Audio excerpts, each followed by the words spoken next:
এখন একেবারে সাধারণ মানুষের জীবন নিয়ে ছেলেখেলা করে সেই চুরি ডাকাতির হাপ্তা খাওয়া বিজনেসটা এখন মেডিসিনে চলছে।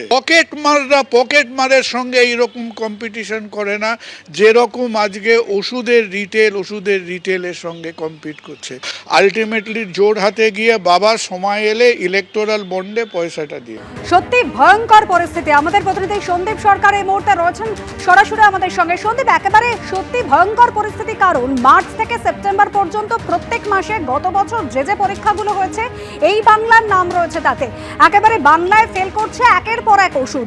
এই যখন পরিস্থিতি, রাজ্য সরকারের তরফ থেকেও নির্দেশিকা জারি করে বলা হচ্ছে এই ভেজাল ওষুধ যাতে কোনো সরকারি বা বেসরকারি হাসপাতাল বা ওষুধ বিক্রেতারা বিক্রি করেন না যেন। কিন্তু সত্যি চেকিংটা হচ্ছে তো? সেই ভেজাল ওষুধ সাধারণ মানুষ আবার প্রত্যেকদিন খাচ্ছেন না তো?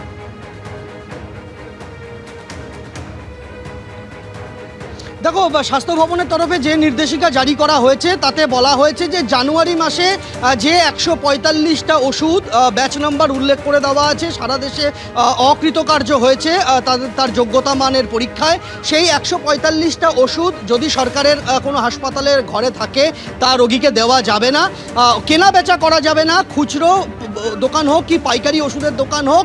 এই 145টা ওষুধ যেগুলো ফেল করলো জানুয়ারি মাসের রিপোর্ট অনুযায়ী তা সরিয়ে ফেলতে হবে, লোককে দেওয়া যাবে না এবং রোগীদের দেওয়া যাবে না। কিন্তু এ তো গেল জানুয়ারি মাসের তালিকা সামনে রেখে সরকারের তরফে দেওয়া নির্দেশিকা, কিন্তু তার আগে যেগুলো হয়েছে তার কি হবে সেই ব্যাখ্যা কিন্তু এখনো পর্যন্ত স্বাস্থ্য ভবনের তরফে পাওয়া যায়নি। আমরা যদি তালিকার দিকে তাকাই তাহলে দেখতে পাবো যে এই ফেব্রুয়ারি মাসে অর্থাৎ গত মাসে সারা দেশে 145টা ওষুধ যোগ্যতা মানের পরীক্ষায় ফেল করলো, তার মধ্যে আমাদের রাজ্যে ফেল করলো 25টা ওষুধ। তার আগে জানুয়ারি মাসে সারা দেশে 135টা ওষুধ ফেল করলো তার যোগ্যতা মানের পরীক্ষায়, আমাদের রাজ্যে ফেল করলো 24টা ওষুধ। তার আগের মাসে ডিসেম্বরে সারা দেশে 113টা ওষুধ পরীক্ষায় পাশ করতে পারলো না, আমাদের রাজ্যে 17টা ওষুধ পরীক্ষায় পাশ করতে পারলো না। তার আগে নভেম্বর মাসে সারা দেশে 93টা ওষুধ পরীক্ষায় পাশ করতে পারেনি সিডিএসসিওর পরীক্ষায়, আমাদের রাজ্যে 25টা ওষুধ পরীক্ষায় পাশ করতে পারেনি। তার আগে অক্টোবর মাসে সারা দেশে 71টা ওষুধ পরীক্ষায় পাশ করতে পারলো না, আমাদের বাংলায় 20টা ওষুধ পরীক্ষায় ফেল করে গেল।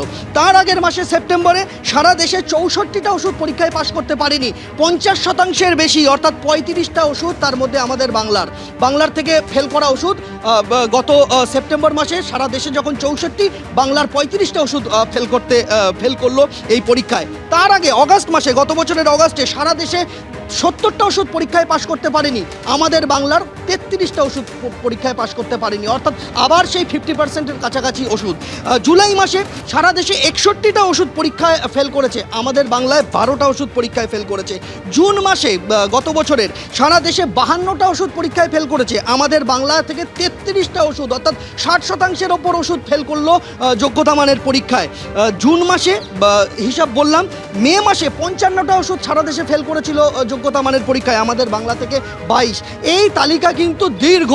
গত এক বছরে প্রায় 1000-এর কাছাকাছি ওষুধ পরীক্ষায় ফেল করেছে সারা দেশে, তার মধ্যে আমাদের বাংলার ওষুধ রয়েছে 302খানা।